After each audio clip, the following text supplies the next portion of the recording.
Welcome to another chapter of In the Keep podcast. I'm your very own prophet of the drowned god, the Motherlode. This show is all about the world of arena first-person shooters, classic FPS games, their legacies, their lineage, and the people who keep that world turning. These are the players, the developers, the streamers, the influencers. It is the will of the drowned god Cathala that our communities band together in her cathedral to frag and give one another into oblivion for all eternity. I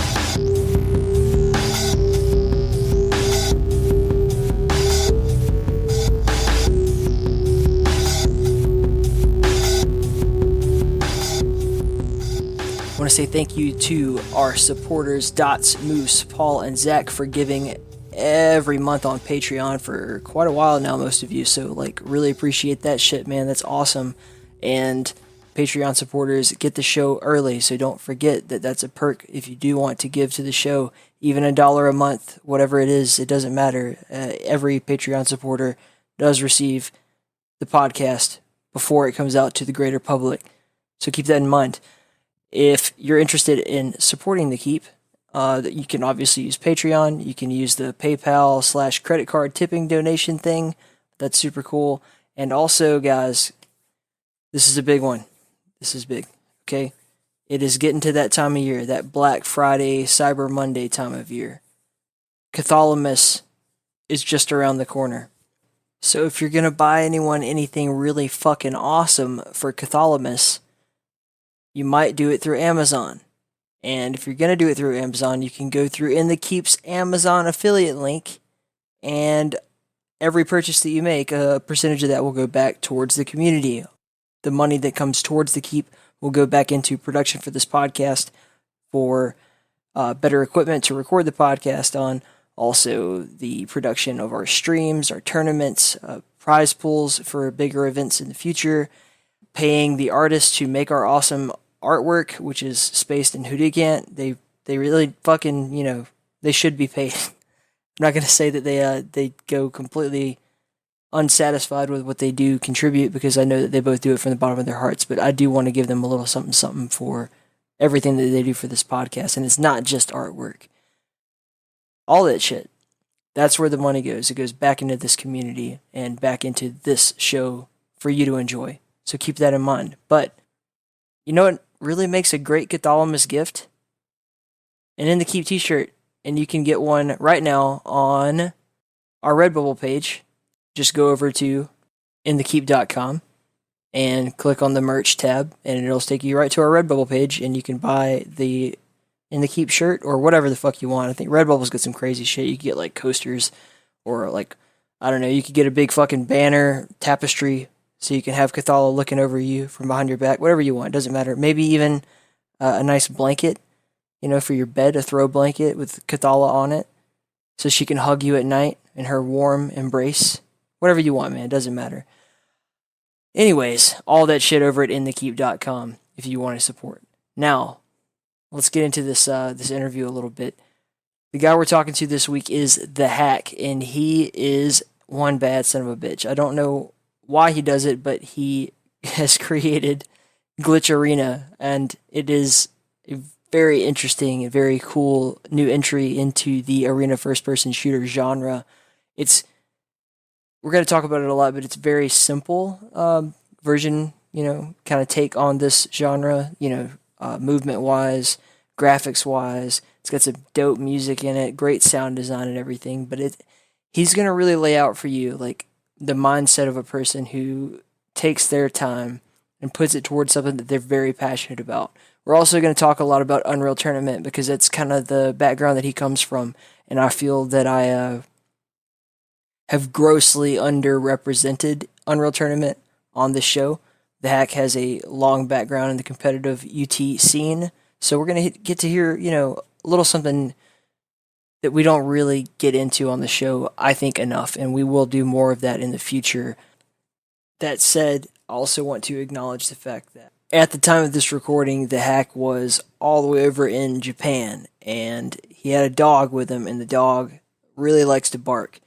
I didn't edit any of that out because I felt like it really did kind of add to the ambiance of the situation. But If you can't fucking stand that, I apologize to you in advance because you're going to hear his puppy, and I like the puppy. So, that's that. The music you're about to hear is from the official soundtrack of Glitch Arena, so please enjoy it. And without any further ado, baby, let's get in the keep with the hack.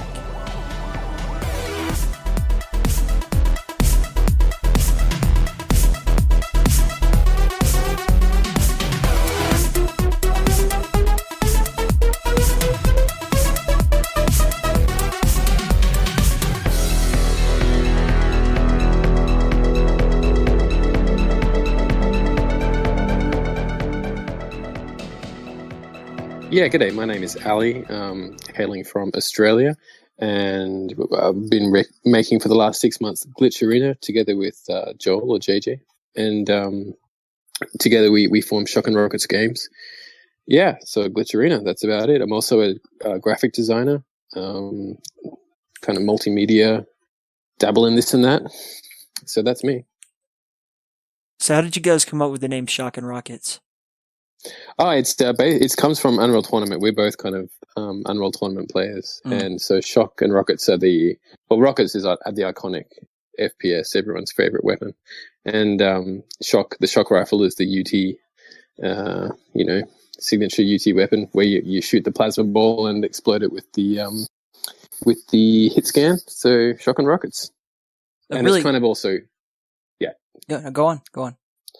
Well, it has it's like shock and awe, that kind of military kind of. I'm not a very militaristic person, but it kind of has that kind of double kind of thing. Shock, like shock as in, I'm shocked. So yeah.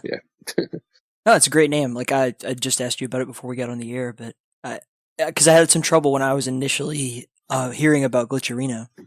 I go Googling for you guys, and then I just keep getting this Shock and Rockets crap. I'm like, what is this junk? Finally, I'm like, I realize it's the studio behind Glitch Arena. Fantastic. Yeah, well, we already had that website, so we just kind of put Glitch Arena on it, so it was easy at the time. And there is a Glitch Arena website that someone made, but it's not public yet. Oh. So, but it's not a big deal anyway. It's like doesn't have a big player base, or we're not marketing it big time or anything, so it doesn't really make too much of a difference as long as people can find it.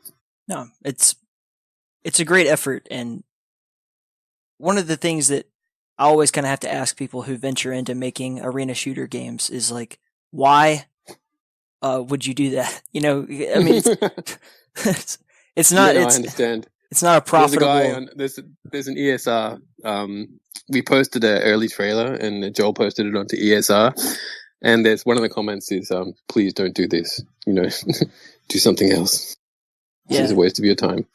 And while technically that is true, and it has proven to be a financial waste of time, that is not probably the first and foremost reason that I wanted to do it. I wasn't working, so I was looking for work and doing some odd freelance work. So it wasn't really making a huge difference. So it was really just a hobby kind of thing. Anyway, I had just learned the kind of skills required. The basics of it anyway, doing some modding for Unreal Tournament 4. Mm-hmm. So that's all Unreal Engine stuff. So I kind of had a good basis in it. And there were things that I wanted out of Unreal Tournament 4 that, I tried to make some mods to give it more fluid movement because I like the gameplay of Unreal Tournament, but the movement's kind of... It is really fun, but I was just... you watch kind of some Quake players do some, just the momentum, the fact that you can carry, it's more fluid. Okay, it's pretty early over here. I'm not describing it very well, but basically, I wanted that. I wanted to play that in the game. I played stuff like Reflex and CPMA. I just tried it out. Yeah, but for some reason, I just wasn't getting it. I needed it to be easier. Maybe not having been a long-term Quake player. And just a lot of it was a bit too intricate, like the things you had to do, like with the mouse, in order to get some speed or have that kind of fine level of control. And I guess I just wasn't willing to put in the time that it would take for me to get proficient at that, so I could play at the level I wanted to. And I guess I felt like it would be easier for me to actually make a game than to learn how to do that. I'm not sure if that's, fact or not, but I'm a creative person, and if I get an idea, it's hard for me to shake it. I just thought I would just go for it, see how far I get with it, and it turns out I got pretty far, and so we released it. Joel, by the way, I'm developing it, and Joel, or he goes also by JJ, is kind of the co-designer who and testing, and all the development's done on my end. So I say we because it's it's a two-person effort. I like to think about, because I'll edit myself yammering out. I like to think about arena shooters, a lot of them, as either being a left-hand dominant or right-hand dominant. And Unreal Tournament, to me, is very left-hand dominant. There's so much more going on with your keyboard hand. Whereas with Quake and with your game, I think it's a little bit more like you just kind of like move your hand with the mouse, and that's kind of how you feel the movement, and that works better for me. I've never personally dove too deep into Unreal Tournament because I don't know why. Maybe it was just because I found Quake first, whatever. But when I do play Unreal Tournament, like as you said, the movement to me is just like completely foreign, and I don't. It's linear. Yeah. And I don't know. It doesn't have that same ring to it. But I am glad that to have more Unreal Tournament players, and developers, and things on the show, because I feel like it's disingenuous of us at the Keep to sit here talking about arena shooters and not bring up Unreal Tournament. It's a funny thing, because it is so different from all the other ones, and it follows the same basic rules and same basic patterns, but everything about it is so different from the other games, and you can't, like, as an Unreal Tournament player, if I jump into Quake, I'm just like anyone who's just jumped into Quake. I might as well have not been playing Unreal Tournament, except for some meta things, maybe like, I need to get the armors, I need to make sure I have weapons, I need to know where the guy is, but I won't know where the guy is anyway because the timings are all different. It's almost, it is an arena shooter, definitely, and it shows how wide the genre of arena shooter could possibly be. How many other, it could be a hovercraft game, just because it follows those, if Unreal Tournament and Quake are both classed under that definition, then it's pretty wide. Yeah, it's not hard to define. People make it complicated. It's very simple. It's like you shoot and you're in an arena, done. But then there's like all the other things that people come to expect, like advanced movement, some sort of like whether that be strafe jumping or like wall dodging, stuff like that. Yeah. I think of it as being an item-based kind of gameplay where, you know what, who cares? I don't, like, I'm not the best person to define it because I've only played Unreal Tournament and a little bit of some, other Quake-style games, so. But yeah, I think most people know kind of what it is, even if they can't define it. In Glitch Arena, you mentioned how you wanted the movement to be very simple, which, God, I appreciate that so much. I love that there's auto hop, like very basic things that several games knowingly ignore. Like, come on. We came at it from a different angle, right? Like, instead of getting the games that exist and kind of, of course we took stuff from all of them I've been influenced by everything, but I want a problem with the arena shooter genre, right? That is one of the major reasons why it's not probably doing so well. Is just because it's so hard. And you get the people who've been playing it for so long. Like, you'd expect anyone who's played a game for that long to dominate you, but to be able to compete with them, you need to play the game for 3 years or something, which is kind of ridiculous that, it's just hard to get in. It's hard to get a foothold. And the thing about it is, unless you're playing someone at your own skill level, there's no point to play the game because it's not fun, because the game is ideally played by people who are at the same skill level so that so the skill doesn't become a real factor in it. It's just more about the strategy of how you're playing the map. And so we wanted to basically have a game that, has a skill ceiling, but could be picked up in a faster time period. So things that don't really matter, that are not really important to having to arena shooter gameplay and what makes the movement fun. We tried to just kind of like iron out of existence, which is hard because some of those things are really fun, especially to people who've been playing these games for a long time. Some of these things like circle jumping. Before I started playing Quake, I kind of thought like auto jumping. You know, why would you jump everywhere? Like having played in a tournament, and I didn't really want to get into Quake because I was thinking like it just didn't seem like just jumping everywhere. I like why wouldn't it? Yeah, I don't know. But it turned out that that's kind of it is fun, and a lot of players who, you know, things like circle jumping. It's a bug, right? It started as a bug, or the whole Quake movement system is kind of started as a bug, as I understand it. I'm not sure. Yeah, in Quake 2, it was a bug. It became strafe jumping. Right. So and circle jumping works on the same mechanism, right? As far as I get it, I'm not great at it, I'll tell you. But so things like that. We thought, well, it is fun to a lot of people, but those people who they've already been playing the game. So we basically, I made it for people who hadn't already been playing arena shooters, while doing everything in my power to make it so that it would still be fun and interesting for people who were familiar with it. So that was kind of my thinking.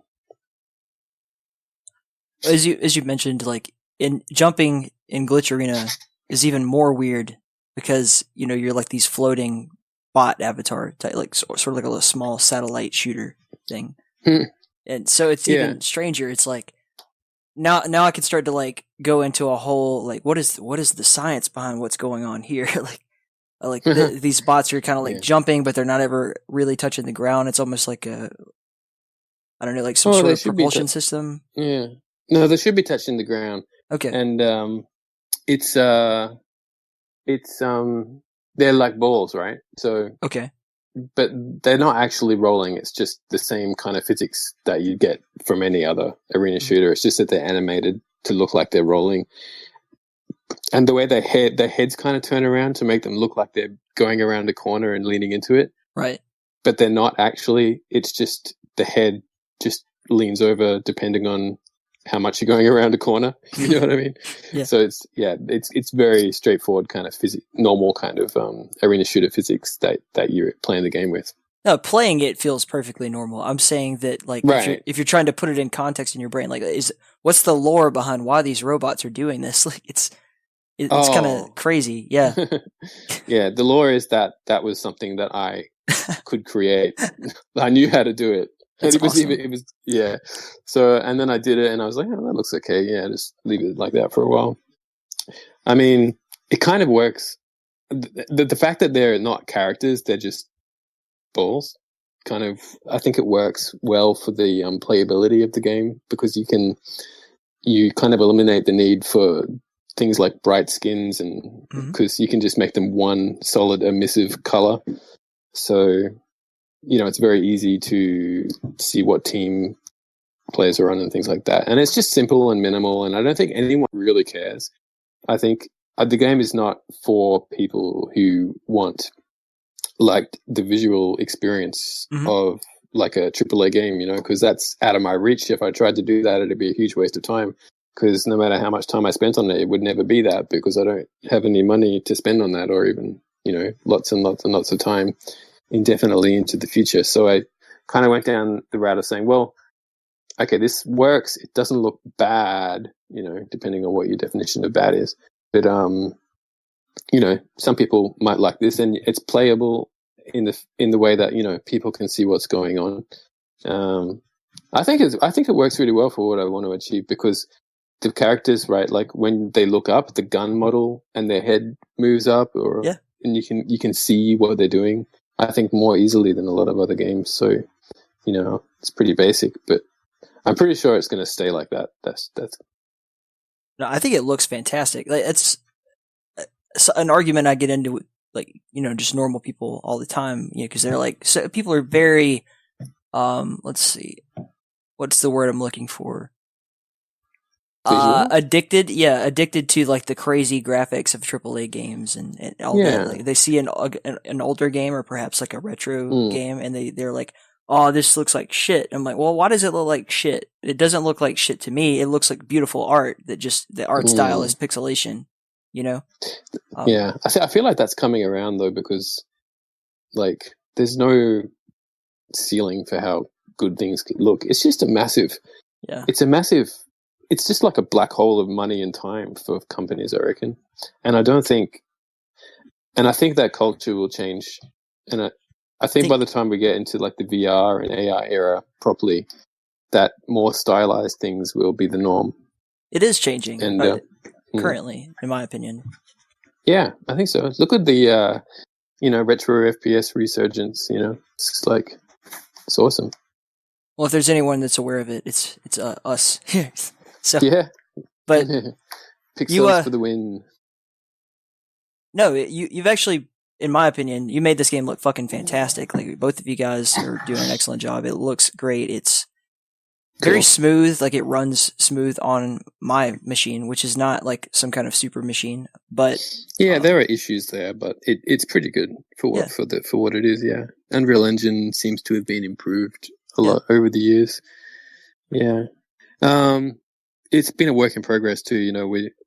We've got probably enough maps to kind of slow down on making and testing maps, and JJ might take a little bit of a break. He's got a family, and I'll get into like making some environments with pixels. I can actually sit on the couch and do it on the iPad, and then import them over into Unreal Engine at some point. So that kind of might slow the pace down a bit. Tweak, yeah. But at first, it was going to be like a synthwave kind of vaporwave kind of thing without any lighting at all, and it was cool. It'd run at like 700 frames per second. Yeah. But I don't know what happened, but somehow it got sucked into making textures.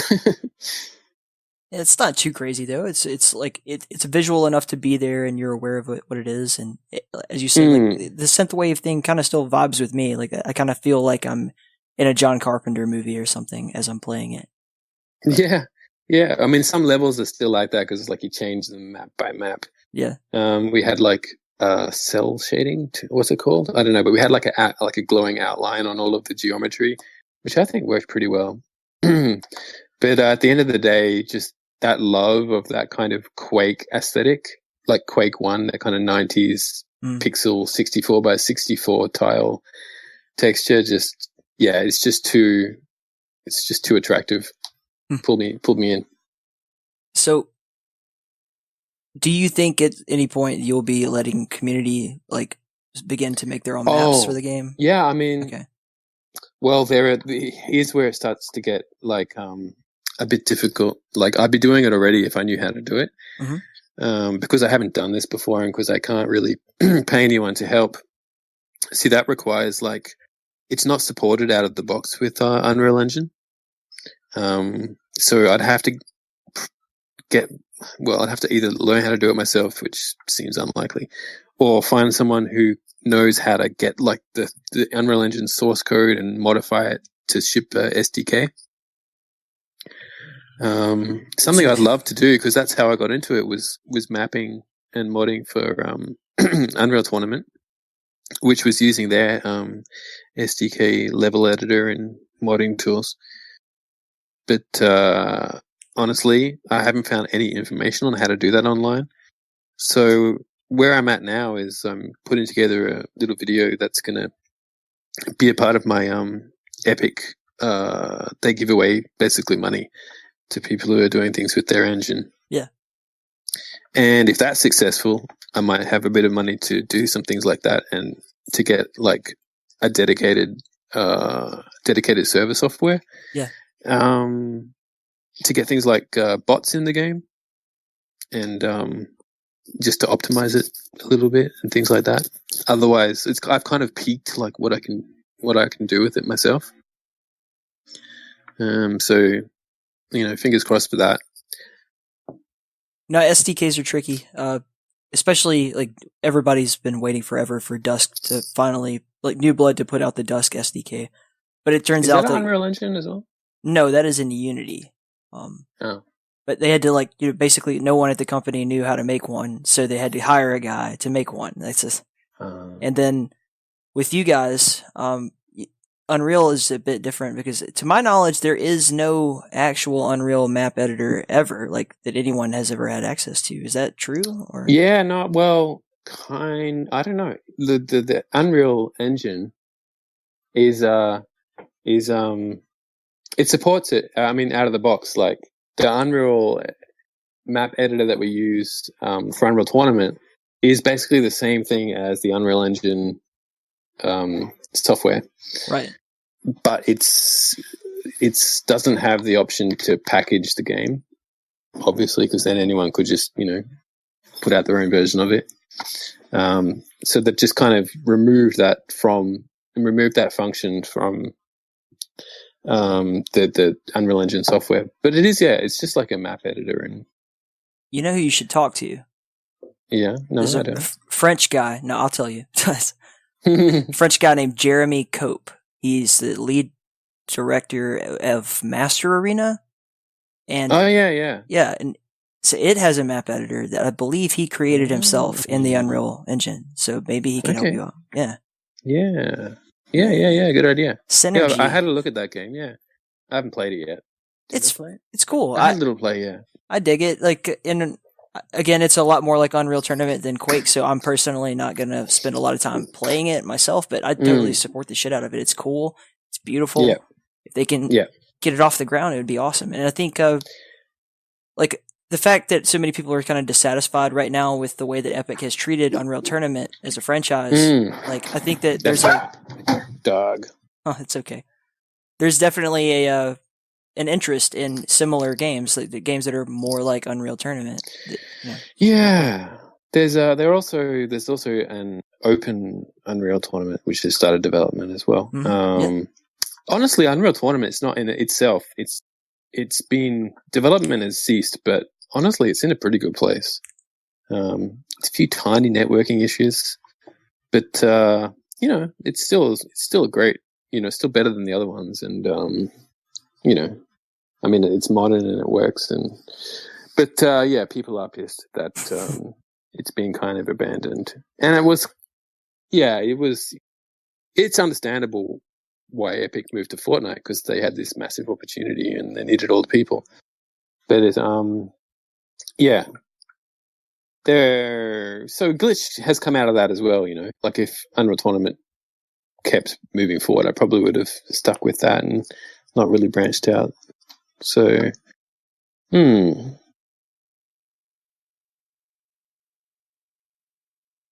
I think you're in a good spot, man, because it obviously it's on the Unreal Engine, but it plays a lot more like itself. It's unique. The movement itself in Glitch Arena is really, really cool, as you said earlier, like how simple it is, like, but it's still different than every other arena shooter I've played. Like, immediately I got in there, I'm like, wow, this is so easy. I figured out the movement in this game in like 5 seconds. Good. The only thing I would even remotely try to change about it is just, if it were me, which it's your game, so you do what you want, is maybe no go. It's designed by committee, so I'm a little bit more I lean towards like Quake World and CPM, and with the way that the movement in that game works, your game, Glitch Arena, works is like, you can kind of like go around corners really quickly, and you're zooming and you're jumping really quickly. You already have auto hop. I think it would be a benefit to not even have to push W once you're moving, like to just AD as if you would do in Quake World or you would do in Warfork. Reflex, I believe, had that feature as well, and then obviously how does that even work? Comes from CPMA. I haven't got my head around that. It's the CPMA thing. It's been around forever in Quake, but I don't know how it works. I can't explain it to you. Yeah. It's so you start moving and then see. As far as I know, with like air control, you have to be pressing a direction in order to move in the air, which is like when you're jumping.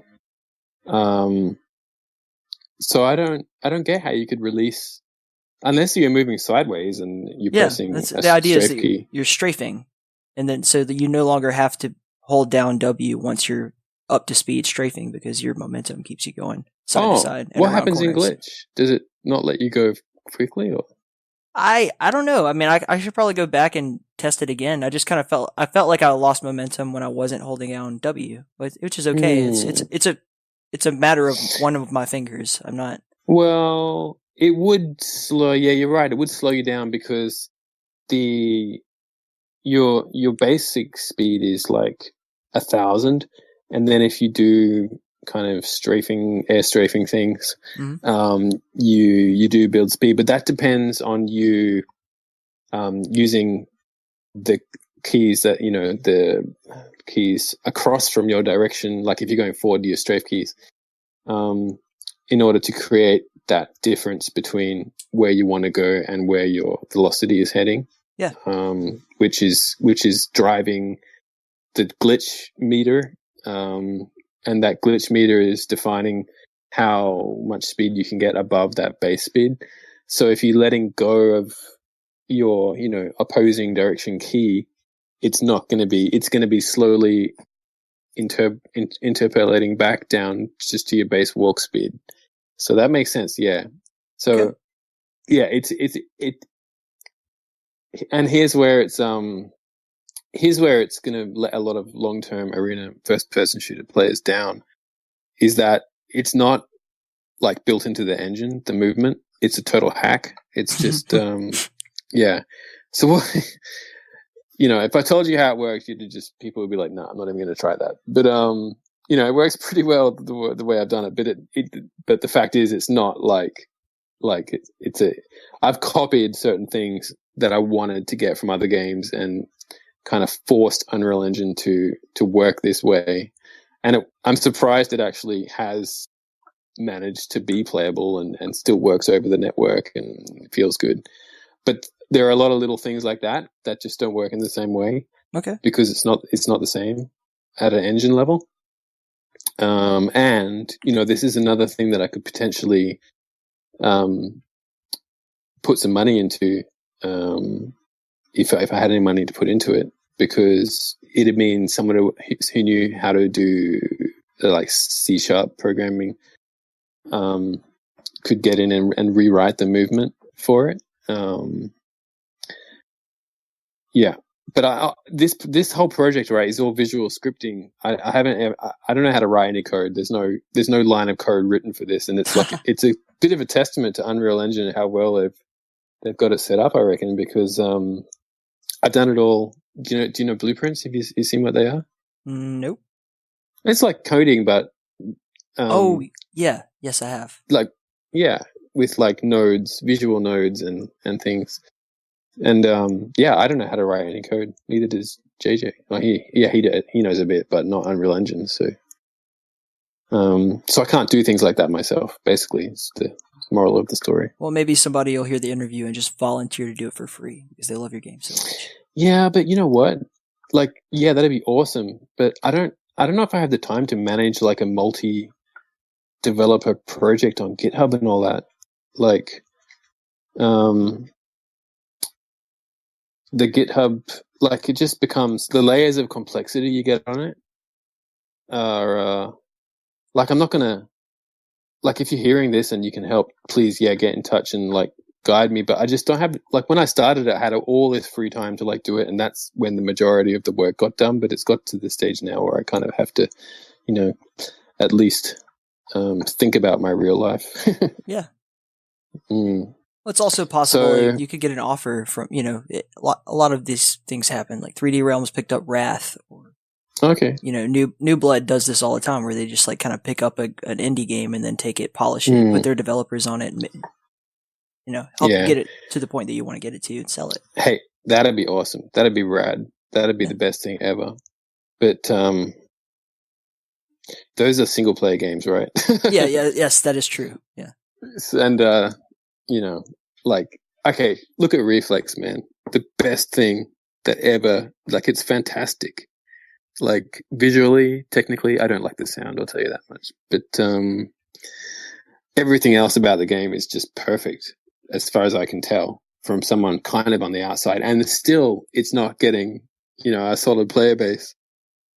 So, Yeah, I think it has a lot to do with the community of people who play it. I'm not saying anything bad about Reflex's community itself, of just a lot of these games. Because I don't think people really play online shooters and stuff like that. Most people don't play them because they expect to be the best or because it's the best game. They play it because their friends play it, you know? True. Hanging out with your boys or your gals. Yeah, true. Yeah.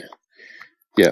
And actually, that's like, I'm really happy to see Quake Champions kind of take off a lot, because I have not been able to play it because the user interface is like a nightmare. It is, and absolutely a nightmare. Like, getting into a game, it's just like, I really want to play this game, but it's not letting me. So I just had to close it, you know? No, yeah. You're not the only person that feels that way. But if they could fix that, like, the fact that people are playing it anyway is amazing, just to get past the bloody user interface. But I would go so far as to say that the reason why Quake Champions is still going is strictly because of, like, first of all, I mean, it does have a pro scene, but like the community of people that are keeping it alive, or that's what, yeah. Ease 5,000. But it looks great. Hey?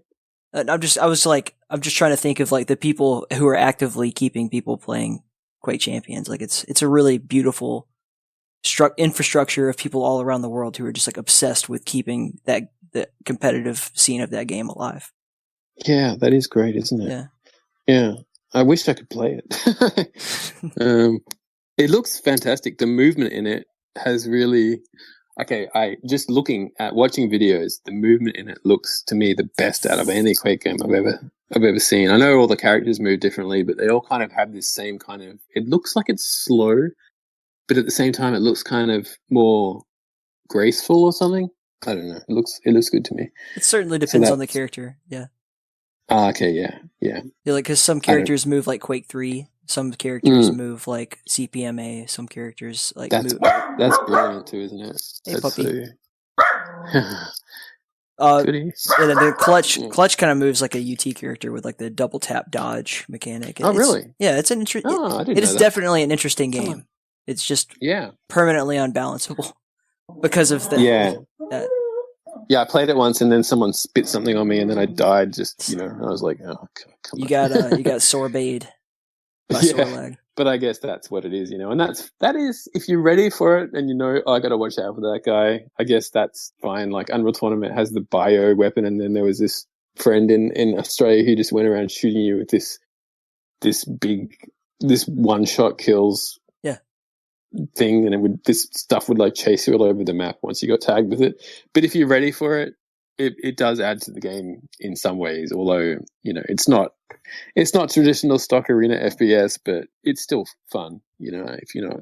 Yeah, if it's not fun, fuck it. If it's really, really perfect, you can make a perfect Arena shooter that's exactly all the rules are followed, and if it's not fun, then fuck it. Like, who cares? Yeah. You gotta have... Yeah, I mean, that's what's good about Arena FPS, I reckon, too. Of course. It's got a bit of balance there. It's kind of, on one hand, it's like chess, you know, it's pretty straightforward, pretty simple. On the other hand, it's like ridiculous fun. It's that kind of meeting of those two elements makes it really special, I reckon. Of course. Hold on just a second. It's that time. Here we go. And back to the interview. I wanted to bring up the sound design in Glitch, and it's something that every person that I've introduced to it, which, thank you, by the way, for the Steam keys. We gave those away during the charity event last. Yeah, you can have more if you want. Yeah, cool. I mean, keep them coming. I'll keep them flowing out to people. I've been like kind of just like tweeting out like, "Here's a free key. Enjoy that." Yeah, good. But the sound design is fucking really cool, man. It sounds so good. I like the way the robot sounds. I like the way the weapons sound. I like the crazy bounce sound that when you go up a jumper. It's awesome. Yeah. Well, it's so important. Sound is like, it's like, it makes the game feel real. I don't know. It's like, it's a huge thing. I'm not particularly talented with, I mean, I do a bit of audio production, but I haven't spent a lot of time on the sound. What I did is I went to what's the name of this company? I got this company that has all these awesome sounds, and Unreal Engine lets you mix sounds together and change pitch and things like that. And yeah, I mean, it. I think you just got to know what you want, from it, and then you just find it. I guess that's kind of nonsense, but it's not. Yeah, just I like heaps of bass in the sounds, and I had JJ give me constant feedback for kind of the gameplay aspect of the sound as well, like how far these sounds should travel, and should you be able to hear someone pick up this armor, or things like that. Also, really like the weapons because they're so simple. I feel like a lot of people struggle with that when they pick up, say, Quake for the first time. Like you got a lot of weapons at your disposal, and you have to kind of learn situationally how to use each one of them. I like that. First of all, shotgun is just default, and it's not a wimpy gun. It's pretty strong. I like the rockets are a bit weird because they're not really rockets; they're like a cube that's flying, but it looks really cool. And you can still rocket jumping feels really good in the game. Then the railgun is interesting too. I really like the way the railgun works in Glitch Arena. I don't know why. It feels good. That's all I have to say about it. Then you have the Go ahead. Yeah. Oh no, I mean I don't really know what's different about them either, but just been tweaking them for like the last few months. So yeah, that's good. Then we have the nailer, which I think is probably my favorite of the weapons. It's harder to hit, but man, it's so satisfying when you do hit one. Yeah. I've actually got to work on the sound for that, where the impact of the nail is the one sound that's I haven't actually worked on that much at the moment. Yeah. But it needs a nice crunchy impact. I'd describe it. That nailer. Go ahead. Sorry? No, you go ahead. The nailer is the least, it's the newest one, right? So we had, at first we just wanted to have the kind of holy trinity, but then it kind of felt like it needed like a projectile high DPS weapon, like a pulse or something. So that's where the nailer kind of came into it, and the shoddy as well. But the nailer has been extremely difficult to kind of balance, because I don't know if you tried it in the game, but you can put a nail in the ground and it'll stay there for 10 seconds. And if you can, while it's there, you can hit it with LG or rails and it will explode. What? Yeah. And I know it's something you wouldn't know, but, and if you're next to it, it'll kind of bounce you up in the air, and the actual bounce is not high damage. So if you're in the radius, you'll get like, I think it's like 30 or maybe 35 with 40 if there's a few different nails there. But you get popped up into the air, and then the person who's done it probably has LG out, so then they just kind of pin you in the air or whatever. I'm bad at it, but JJ's very good at it. So when we've been testing, it's been really annoying because he's just been destroying me with this thing. And I've just been like, this is fun. I know it's fun, but I hate it because I'm dying. So it's been kind of hard to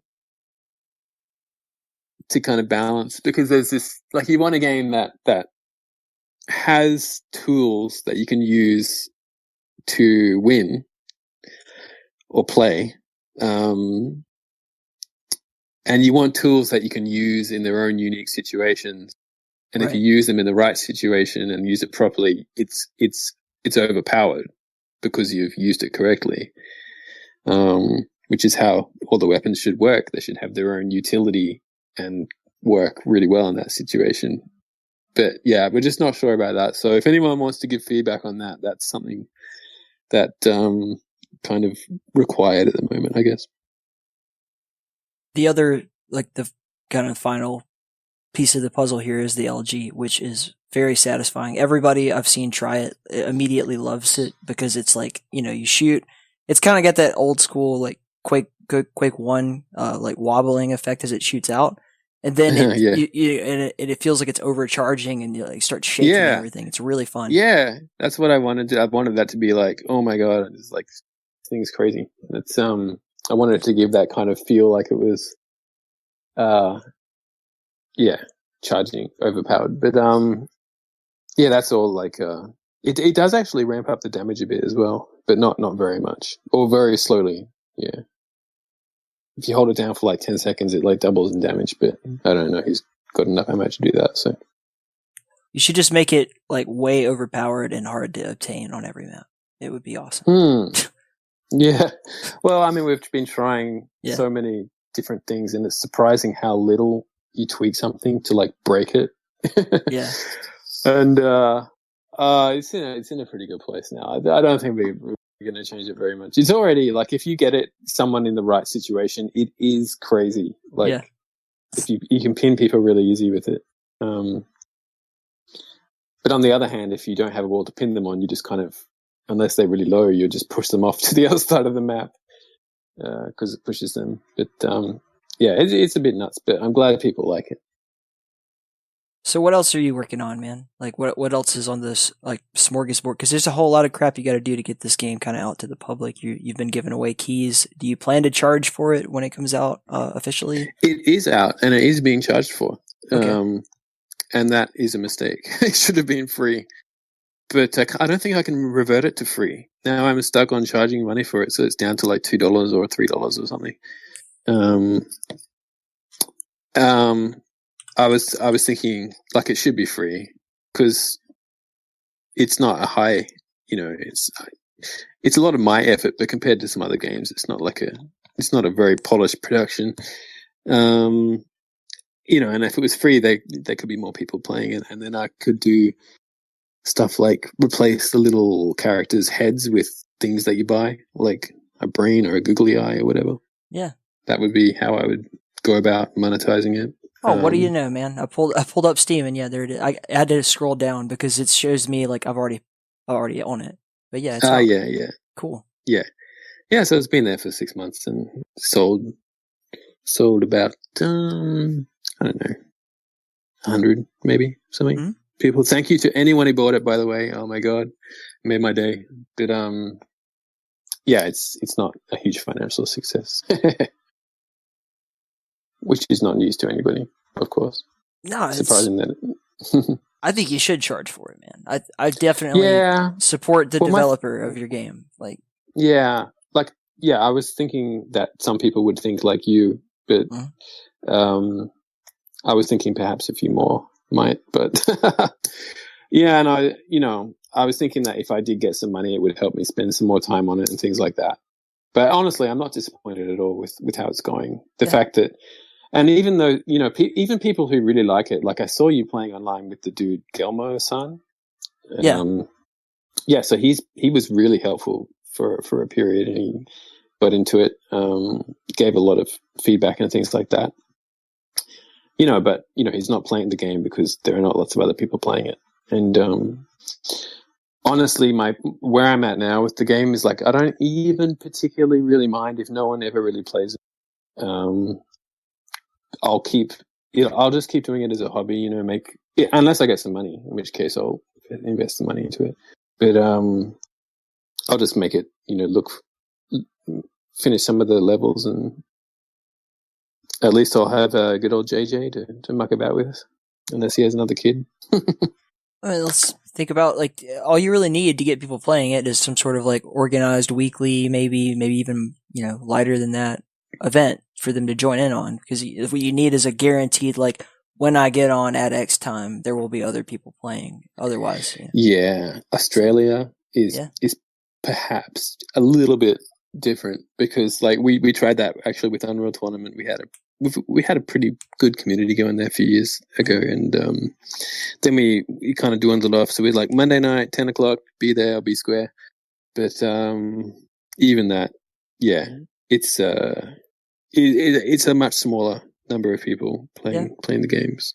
Although, I have noticed that a lot of cool Arena FPS first-person shooter things have come out. Look, I'm tending to be... I probably sound negative about it, but I just can't... For myself now, it's a creative thing. I've kind of removed attachment from whether it's going to be a success or not, and I know, based on my personality, that I will not be able to put time into doing that side of it because my interest in that side of it has dropped off, and now it's just about kind of the personal satisfaction of making it good, as good as I can. Well, it's the best possible attitude you could have, man. Yeah, I think that's the attitude that Glitch kind of has come out of, I guess. So, yeah. Do you have a way for people to, like, if somebody falls in love with this game, do you have a way for them to just give you money? Like, you should. Yeah, there's a Patreon linked on the from the shockandrockets.com and from our Discord as well. So that's one way, absolutely. Yeah, I won't say no.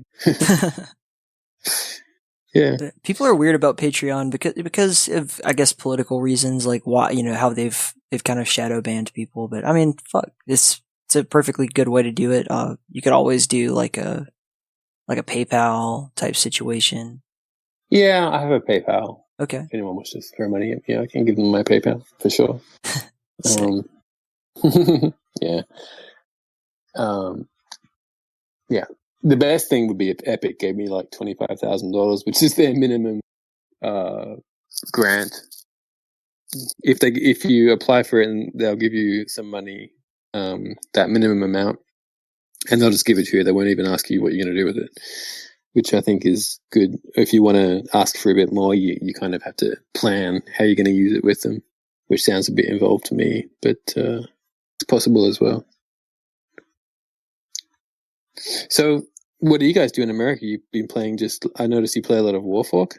Yeah, we've been really into Warfork lately. I think that's great. I love the movement in Warfork. It's a little bit easier to me than Reflex CPMA. Well, I think that the beauty of Warfork, what makes it so special, is that you have the option, to either or. If you come from Quake, you can strafe jump just like you do in Quake. Or if you come from like a CPMA background, you can go absolutely crazy with CPMA. And then at a higher skill level, you learn to utilize the Warfork movement to its absolute maximum. And then then there's the added dodge mechanic. You can hop off walls and everything, but it's not like a dodge in Unreal where you have to double tap for it. It's just a separate thing. You put it on your mouse. Yeah, that's cool. Yeah, Admiral Tournament actually does have that, by the way. It's like a single button now. Really? But in the new one, you can do that, and Glitch Arena has that as well. Fantastic. You can set up the dodge button. I noticed the dodge mechanic in Glitch Arena too. It feels good. Like, it feels fine. It changes the combat so much. Mm-hmm. The fact that you can, Quake. It's like I saw this ESR thread about people talking about air control in Quake games, and how games with high air control would just like, well, without air control, it's more like you have to be in the right situation with the right stack, and if you're not, you're dead. Basically. But if you have more air control, you can kind of wiggle your way out of things. Yeah. The dodge ramps that up times like 10. Having the dodge, you can dodge rockets. It becomes more about, well, not more about, it becomes, well, yeah, comparatively, it becomes more about combat skills, I guess. Well, Arena first person shooter combat skills, with the dodge. So it's like how well you can predict people dodging and things like that. So it's another little layer on top of the game, which is what I like about Unreal Tournament as well, compared to some Quake games. You're there, your audio buzzed. I'm fine. Cool. Yeah. So with Quake, when I jumped into Quake and started playing it, it's a little bit frustrating coming from Unreal Tournament, having that kind of Quake Live style low air control, where you you feel stuck in situations if you get yourself into the wrong place at the wrong time, and there's suddenly nothing you can do because you can't move. It's a different, like, it definitely has its place for people who like that, but it's a bit punishing, I reckon. But Unreal Tournament's always been more fun because the combat's a bit more dynamic. I think that the dodge mechanic itself, it added, like for instance, Warfork adding that to the already very Quake style movement makes the game feel tremendously more forgiving. You know, because like as you said, if you get trapped into like a small corridor or something like that, and you in a Quake, you know, in Quake you would be fucked if you're not getting out of that room, and like you'd have to go through a lot of, you gotta like circle jump to like pick up speed very quickly, or rocket jump out or something like that. Whereas the dodge mechanic is just like, oh yeah, I could just shake around. I'm in a bad spot. I'll just, you know, hop over here behind this wall really quickly. Yeah, it's a good thing. Actually, mixing the dodge with the more fluid momentum Quake style movement where you can kind of keep your speed, it was actually not that easy to kind of do, because you want people to not start moving at maximum speed right away. Yeah, you know, you want them to have to kind of plan how they're going to get up to speed, and having a dodge which kind of shoots you in one direction really quickly from a standstill kind of overrides that. So in Glitch, I tried to mod that into Unreal Tournament, and it totally broke the game. But in Glitch, you have that glitch meter, which basically defines how fast you can go. And if you do a dodge, when you land, it gets reset to 0. So you kind of have to start your glitching again. Fun fact. But yeah, I wish I could play more Warfork, but I mean, my time is now kind of spent doing stuff for Glitch Arena when I have it. Yeah, do what you can. But I see people playing it. Sorry, dude, the lags making me interrupt you. Not your fault. Go ahead. That was it. I was just saying, I see people playing it in Australia online, which is awesome. That and Quake Champions. I'm actually really happy that Quake Champions is the game that's kind of doing really well, because I think it looks really good. Like the movement looks really good to me. It's all about movement and maps for me. That's true. Quake Champions has some great maps, like really, really great maps. It's just people are kind of frustrated. Quake people are so used to just throwing maps up there all they want, have a map editor. Yeah, and that's just but you know what? Yeah, even then, like when that dust all settles, it'll be the same 5 maps for like 30 years. Yeah, that is absolutely true. Have you? Do you know Brondo from Unreal Tournament? I know of him, and I saw that he's Glitch Arena from your Discord. So hi, dude. But he's a US player. Oh, come on. It's okay. He's a US player. Come here. These are my wife's dogs in Japan. It's okay. Yeah, I know of him. Yeah, he was really excited to try Glitch because he saw your name on it. So just a shout out for him. Cool. Yeah. Hi, dude. Thanks for playing. Hope you like it. I'm always impressed when Unreal Tournament players play other games because it's hard, you know. He's the best Dusk player in the world. Rondo is. Really? Yeah. Okay, cool. Which, is like probably out of maybe, 10, 15 people max who really actively play multiplayer Dusk, but Rondo is like far and away number 1. Like, it's crazy. That's right. Yeah, when there's like 10 people, like, I'm number 1 in the world. It's like, I was number 3 in the world for Unreal Tournament for about 6 months because there was like 4 people playing. Do you want to talk about like kind of how you got into Unreal in the first place and like what your journey was into gaming? Yeah, it was the same as every other kid, like graphics, Oh my God, look at this. I didn't even play online. I didn't care. I just turned the computer on, tried to get the best graphics card I could so I could experience the kind of world that they created. And I get like 10 bots, put them all on novice and just blow them all up and wouldn't care I would never pick up an armor. That was it. I never learnt the maps and never knew where things were. I just wanted to kind of jump into that world. And that I had all the Unreal tournaments from 2003 and 2007. And then I don't know what it was. And I'd never played an online game. I never even thought about it. I never even cared. But in 2015, somehow I played an online game of Unreal Tournament. And, it just, I don't know, I just kind of got sucked into it and got massively, massively addicted for like 2 or 3 years to the point where I nearly got kicked out of my marriage twice. It was shocking, I swear to God. But I'm also married to someone who has no respect for computer games, which is always fun when you love them. It's always a struggle. Well, in a way it's good because otherwise I just, waste away.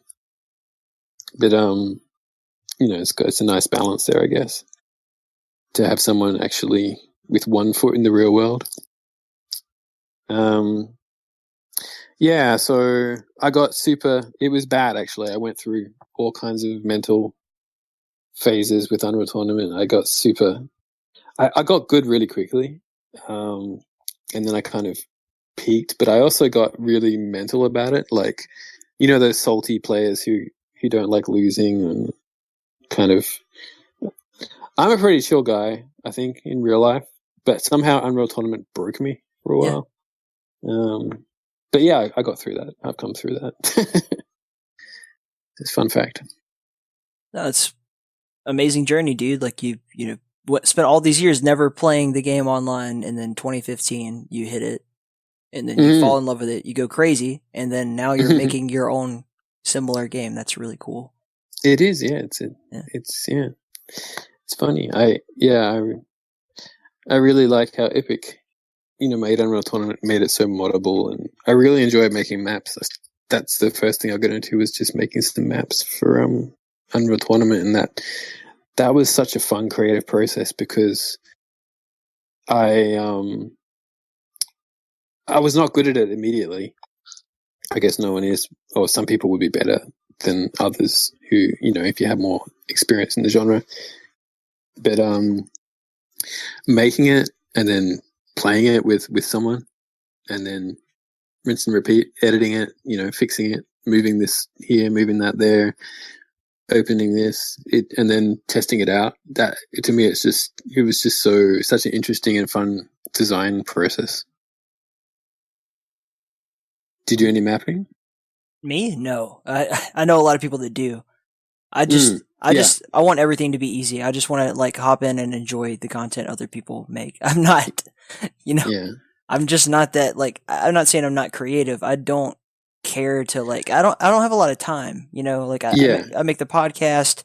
I, administrate tournaments. I, work full time, probably more hours than most people do. Yeah. Oh, okay. So to me, it's like when I get online to play a game, I want it to be an absolutely smooth and enjoyable experience every single time. Yeah. And so I guess in that regard, like, I guess I have a high standard of like what I will and won't spend my time playing or doing in regards to that. So oh, that's a Glitch past. Nice. No, I like Glitch. Like, I really do. I immediately, as soon as I played it, I was like, I want to talk to the guy. I sat down. I think Gelmo had sent me the code, like 2 or 3 codes.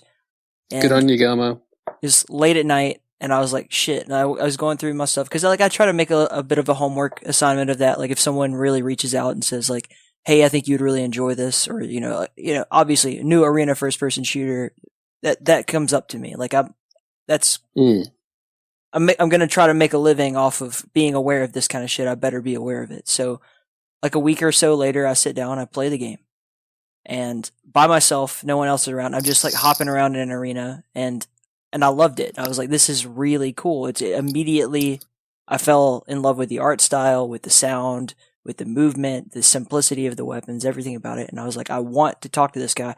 I messaged Gelmo first, and I was like, in all caps, like, get me in touch with the guy who made this game. And before he could message me back, I had already like info searched around, got into your Discord, and found you. So, yeah, cool. Yeah. You've done a great job, man. Gelmo was really helpful, actually, extremely helpful, as well as a few other people. Because not having played a lot of Quake games, I really needed that input for people who knew how the movement was supposed to work, so I could kind of take the elements from it that I needed to. And yeah, having his input, I was able to make some pretty major changes, improvements to the movement. So yeah, I hope to see. If you guys play any games, record it for me, hey, because I really love seeing people play it, because I don't get to see, not too many people It's just basically in Australia, it's me and JJ who get on and test every night. And occasionally we have people who become interested in it for like a short period of time, but then they realize that it doesn't have many people and they kind of move on. Yeah. Which is understandable, absolutely. But it's still nice to see people play. Well, I mean, this podcast will probably come out in 3 weeks to a month. Maybe by that time I can get a group of people together and we can try to like do a stream or something, and you can really like see people who actually play the game. Yeah, and I'm not gonna edit the puppy out at all. I'm gonna leave him in there. It's so funny. This poor dog has got a condition so that she can't bark well. Oh, it's Eiko came back. The game should be free, and I'm constantly getting keys to give away as I need them to. So if people want to throw me some money, sure, buy the game. But otherwise, I'll give you a bunch of keys. Or people can hit me up directly for the keys through the Shock and Rockets Discord as well to save you the workload. So I'll just give them to anyone. It's fun. Awesome. All right, man. We're about an hour in now. Holy moly. Closing thoughts you want to give before we cut this bad boy down? No, just well done. I well done to you for having a really positive, comparatively extremely positive Discord server. Keep it going, man. It's great to have a space like that around Arena FPS where you don't have to put up with all the red-pilled crap. Well done. Keep it up, dude. Thank you, man.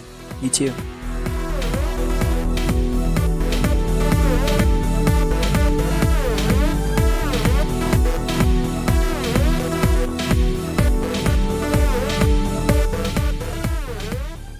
If you enjoyed this podcast and you want to hear more material like it, you can go over and visit quakefans.net/network for links to our network of awesome podcasts similar to this one.